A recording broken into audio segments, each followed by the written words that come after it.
Muito boa noite, minhas amigas, meus amigos, que bom estarmos juntos de novo. A sensação na hora da crise é que se correr o bicho pega, se ficar o bicho come, como diz a população, como diz o senso comum.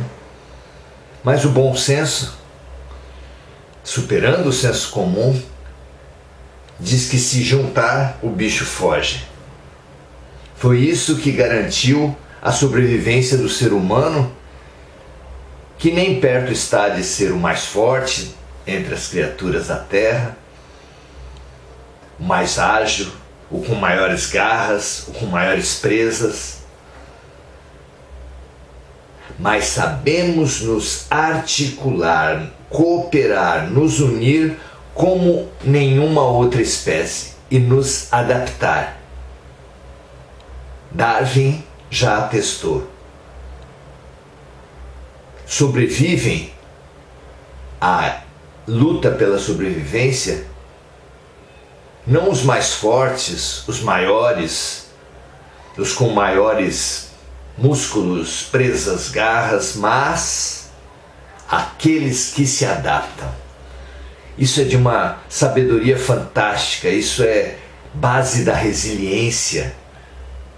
A resiliência veio para estudar os materiais, a capacidade de se receber pressões e voltar à posição original, pois podemos inferir uma resiliência biológica, que é a capacidade de sofrer as pressões e se adaptar aos desafios, às pressões, às situações do meio. E podemos expandir ainda para uma resiliência da mente, do comportamento, como a psicologia tem feito, que é a capacidade de bem atravessar as crises, de sofrer as tensões, as pressões, as violências e não apenas voltar à posição original. Não apenas nos adaptar, mas crescer, aprender, nos fortalecer, expandir. Resiliência é um tema da máxima importância. Quando cada um de nós souber mapear na sua alma aquilo que o fortalece e aquilo que o enfraquece, aprendendo a lidar com o que o enfraquece, neutralizando suas próprias piores tendências pelo trabalho, pela elaboração, pela ressignificação, e fortalecendo as suas boas tendências, suas luzes, expandindo essas luzes através do serviço compassivo àqueles que tiverem à sua volta,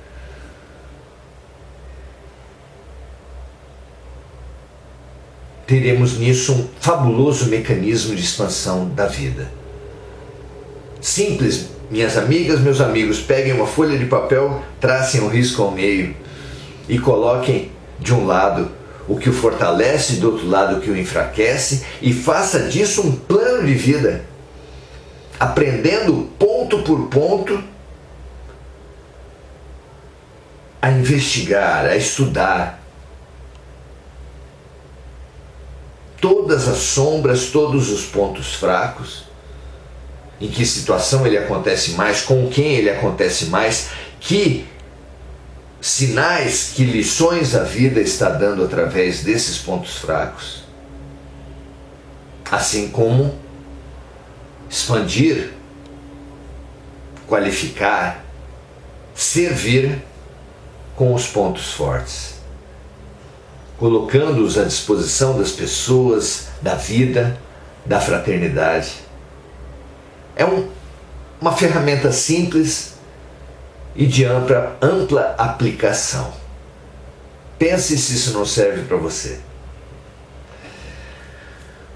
Hoje nós viemos continuar o nosso estudo da vida a partir de nós mesmos, tendo como roteiro o Livro dos Espíritos. Começamos pela questão 919, lá no final do livro, onde os espíritos nos falam do autoconhecimento como grande caminho da evolução. E depois vimos, estudando questão por questão, temas como o que é Deus, o que é matéria, o que é o espírito.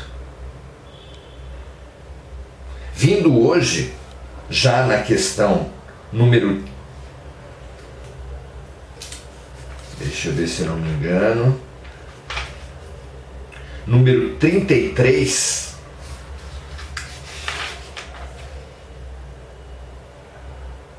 Não. Número 31 a 33.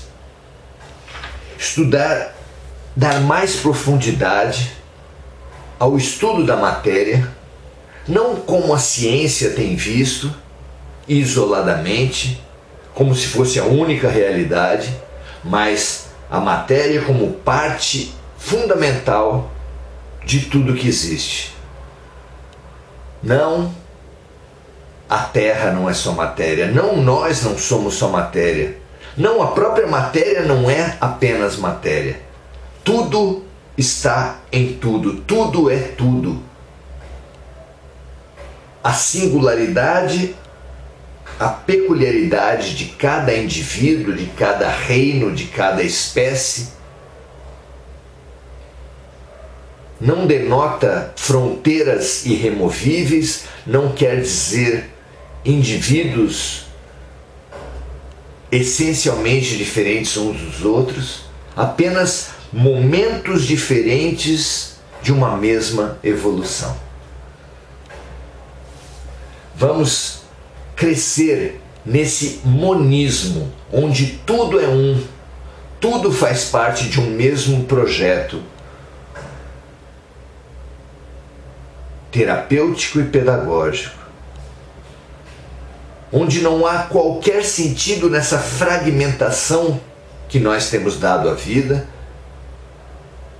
como se tudo fosse oposição, tudo fosse motivo de guerra, todas as diferenças fossem irremovíveis. Não há diferença essencial entre os reinos mineral, vegetal, animal, hominal e angélico. Não há diferença essencial, muito menos, entre os indivíduos de um mesmo reino, de uma mesma espécie. Ilusório e venenoso que nos deixemos levar pelas aparências, supondo que haja uma diferença entre negros e brancos, mulheres e homens, heterossexuais, homossexuais, católicos, protestantes, budistas, xamânicos. Somos todos um. Por trás das máscaras e das roupas, os seres são essencialmente os mesmos, essencialmente um. E quando estudamos um aspecto dessa unidade, estudamos tudo. Se você já ouviu falar de fractal, você sabe do que nós estamos falando. Se não ouviu falar, pesquise. Há imagens lindas. Coloque nos mecanismos de busca da internet a palavra fractal, Fractal, e você vai ver não apenas figuras bonitas, mas símbolos intrigantes, símbolos maravilhosos da realidade. Porque tudo está em tudo, assim é na terra como no céu. Ou você nunca, olhando a estrutura de um átomo com o núcleo e os elétrons gravitando em torno do núcleo, você nunca pensou no sistema planetário, no sistema solar? É tudo muito semelhante. É tudo formado por partes que contêm o todo.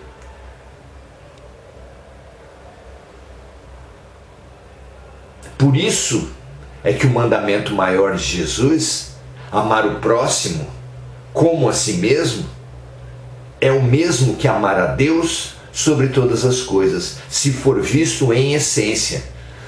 Porque nós só somos muito diferentes, muito opostos, muito guerreiros na superfície,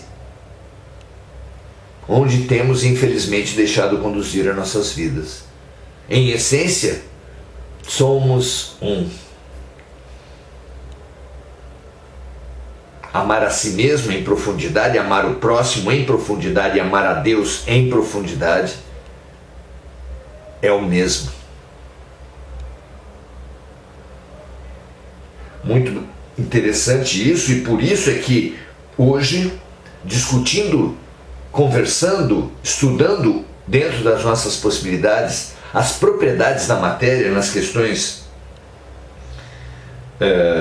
31 a 33 do Livro dos Espíritos, nós vamos levantar muitas questões que falam, que nos ajudam a descobrir, a entender, a compreender a nós mesmos. Vamos lá? A primeira pergunta, de número 31, que Kardec faz aos Espíritos, desse trecho que nós vamos estudando hoje, é assim: de onde se originam as diferentes propriedades da matéria?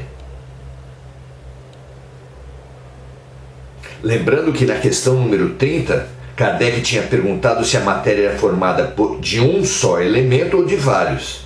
E a resposta foi: a matéria é formada de um único elemento primitivo.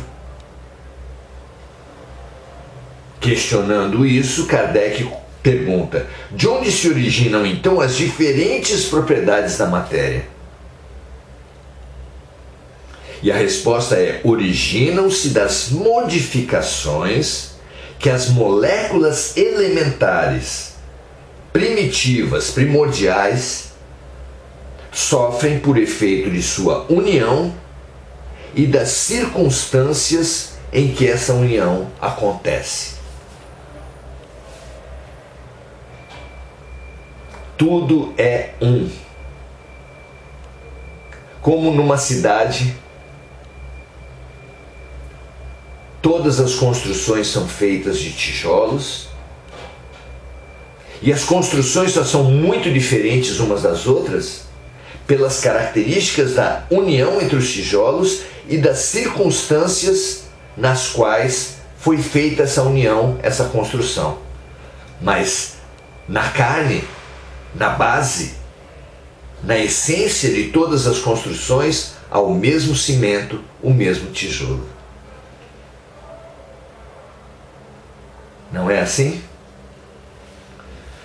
Muito bem. Na questão 32, Kardec pergunta: diante dessa resposta, ou seja, diante da informação de que as diferentes propriedades da matéria têm origem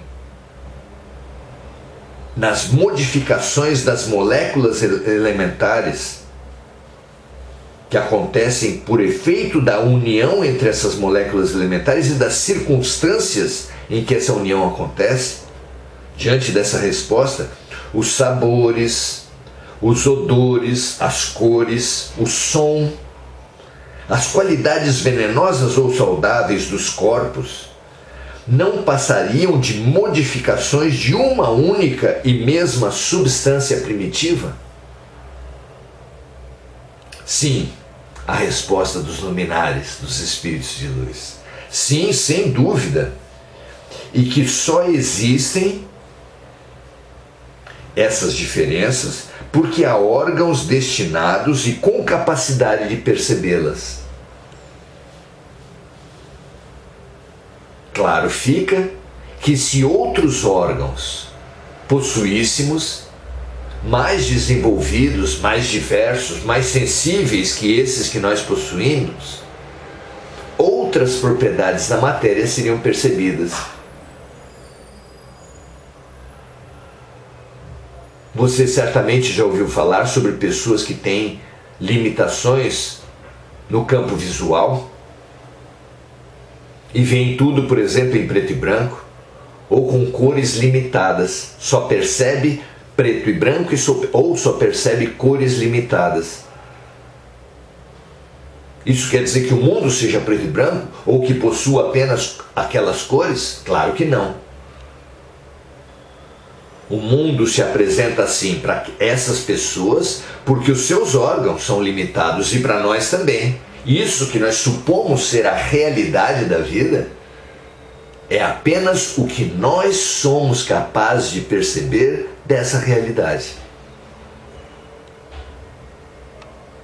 Claro está que a situação dos clarividentes, que não são uma invenção do Espiritismo nem de Kardec, porque o fenômeno da clarividência ele é muito descrito no Antigo Testamento, muito antes de existir Jesus e muito mais ainda distantes da existência de Kardec. Há os profetas que são clarividentes. Nas tribos primitivas, nas sociedades primitivas, já há pinturas rupestres, pinturas primitivas que sugerem fortemente o fenômeno da vidência. De forma que esse fenômeno é muito antigo e com ele fica claro que aquilo que nós percebemos como realidade é apenas uma parcela da realidade a qual é captada pelos nossos limitados órgãos, mas que aquele que tem órgãos mais desenvolvidos, mais sensíveis, vem uma realidade muito rica, muito diferente daquela que nós supomos ser a realidade.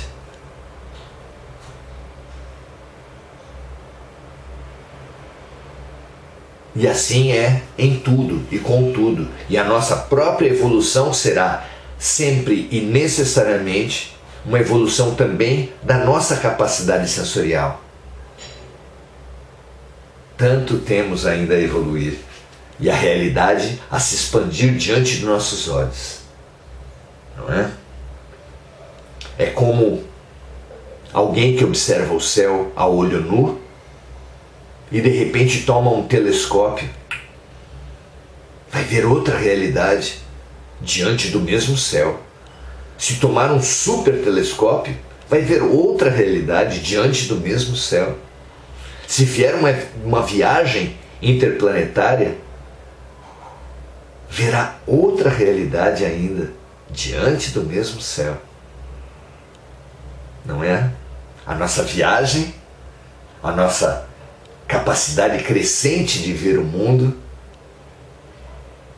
é um excelente símbolo, um excelente sintoma da nossa evolução.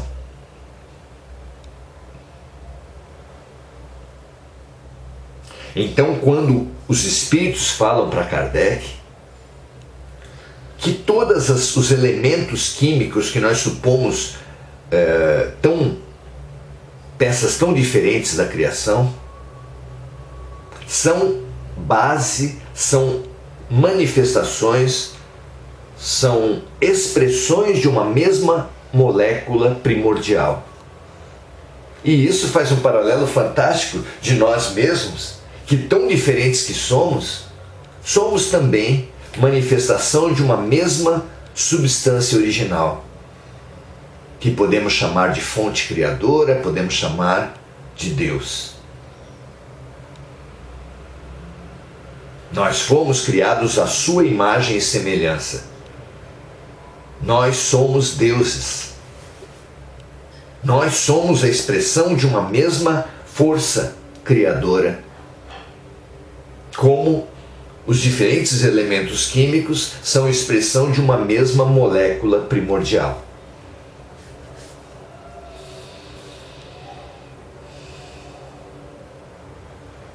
E assim como nos foi dito que para compreendermos a natureza íntima de Deus precisamos de mais órgãos, mais sensibilidade, mais evolução, aqui é dito que a realidade vai se expandindo, vai se demonstrando, vai se enriquecendo conforme evoluímos, porque conforme evoluímos, vamos nos sensibilizando, nos capacitando para vermos cada vez maiores parcelas da realidade. Uma delícia imaginar isso, né? Filmes como Matrix falam dessa capacidade de ver além da realidade. A mediunidade, a clarividência fala de como a vida se expande, se torna mais complexa, maior, mais rica, conforme desenvolvemos nossos sentidos espirituais. No hinduísmo se fala de Gaia. Não, Gaia é o nome do planeta Maia. Fala-se em Maia dentro do hinduísmo como uma grande ilusão da matéria, que massas numerosas supõem ser a realidade, como se ela fosse estanque, uma realidade fosse aquela obviedade percebida por todos. Longe disso. A realidade é percebida por todos à sua maneira, de acordo com a sua capacidade de percepção.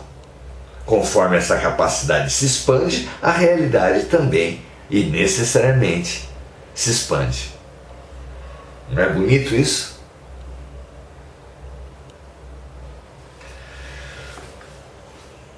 A questão número 33, então, pergunta: a mesma matéria formada por um único elemento é capaz de passar por todas as modificações e de adquirir todas as propriedades? Sim, respondem os espíritos. É o que se deve entender quando dizemos tudo está em tudo.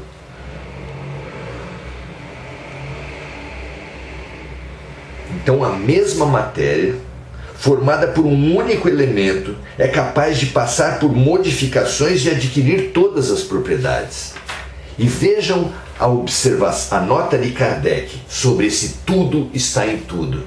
Ele, Kardec, que antes do Espiritismo, estudou em profundidade e experimentou em profundidade o magnetismo. Uma capacidade maravilhosa da mente e do ser humano.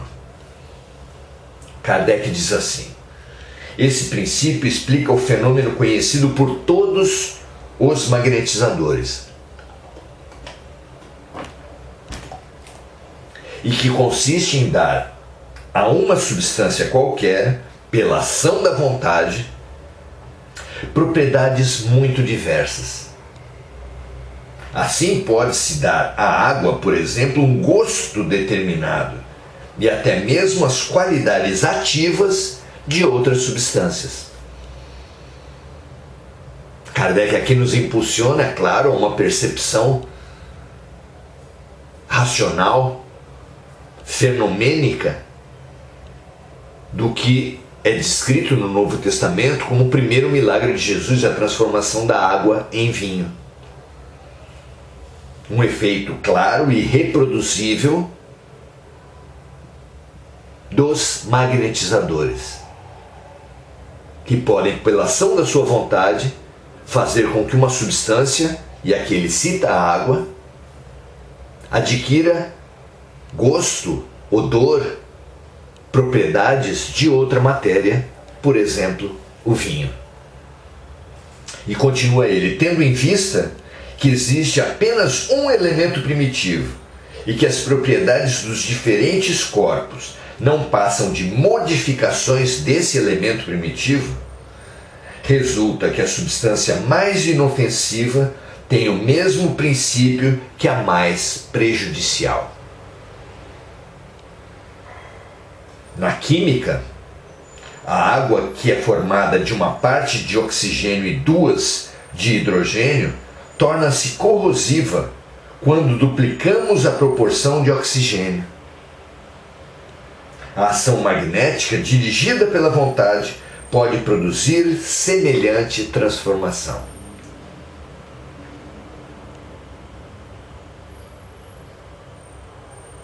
Kardec continua no seu comentário: o oxigênio, o hidrogênio, o azoto, também chamado de nitrogênio, O carbono e todas essas substâncias que consideramos simples são apenas modificações de uma substância primitiva. No atual estágio em que nos encontramos, só conseguimos conhecer essa matéria primitiva através do pensamento. Assim, esses corpos simples são para nós verdadeiros elementos e podemos, sem maiores consequências, considerá-los como tais até nova ordem. Assim como dentro do conhecimento primitivo, dentro do universo xamânico, há 4 ou 5 elementos constitutivos do universo: água, terra, fogo, ar.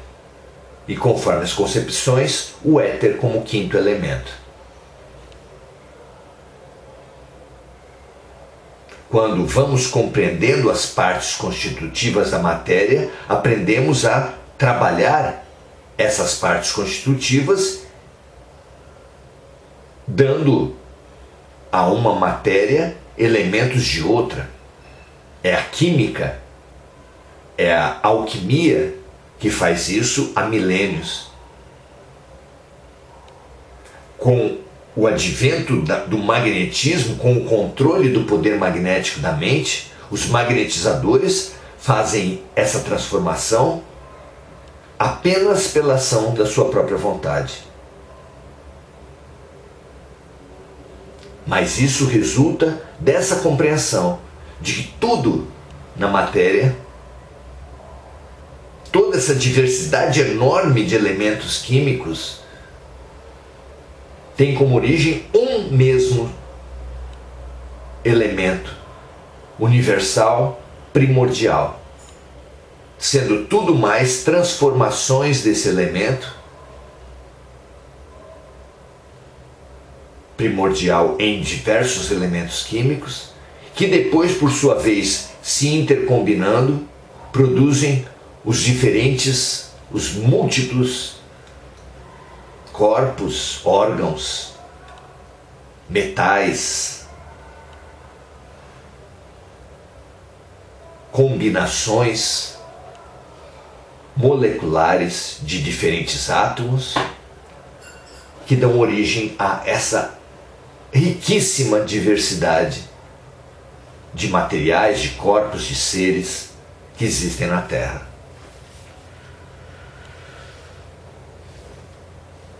Perceber, entender em profundidade essa unidade na diversidade. Vejam só, meus amigos, a unidade na diversidade. Sim, somos diferentes, mas essa diferença parte de uma unidade. E na sua evolução desses diferentes situações, desses diferentes seres, rumam todos eles evoluindo para um retorno não circular, mas evolutivo, para o mesmo ponto. De Deus saímos, a Deus voltaremos, só que o retorno para Deus é enriquecidos de consciência, potencializados nas nossas inúmeras, riquíssimas e poderosas capacidades intelectuais, emocionais, artísticas, profissionais, científicas, filosóficas, religiosas, espirituais. Muito bonito, muito orientador compreender o que é a evolução. Assim como a dinâmica de um vegetal é sair da semente, que tem enormes potenciais não realizados, para a árvore frutífera, que é a semente com potenciais realizados, nós também. Nosso princípio espiritual tem todos os poderes, nós somos deuses mas ainda na forma potencial. Mas gradativamente viver, expandir-se, elevar-se, evoluir é fazer eclodir, se manifestar, criar, co-criar e servir com os maravilhosos potenciais divinos que a vida colocou em nosso ser. Um grande abraço, muito bom aprendermos juntos. Saudar os nossos amigos Maria Aparecida Rodrigues, Sayonara Angélica, Inês Panucci, Andréa Santos, Orlando César.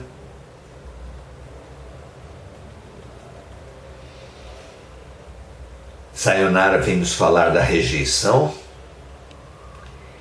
essas ideias depreciativas que nós temos em nós mesmos e que os outros têm de nós mesmos e fazem esse amálgama que nos aprisiona, esse amálgama que nos acorrenta, inibe, boicota a nossa evolução. Precisamos ouvir Jesus falar, para além das vozes das pessoas, dos conflitos, das guerras, das violências: vós sois deuses, vocês farão tudo o que eu fiz e mais.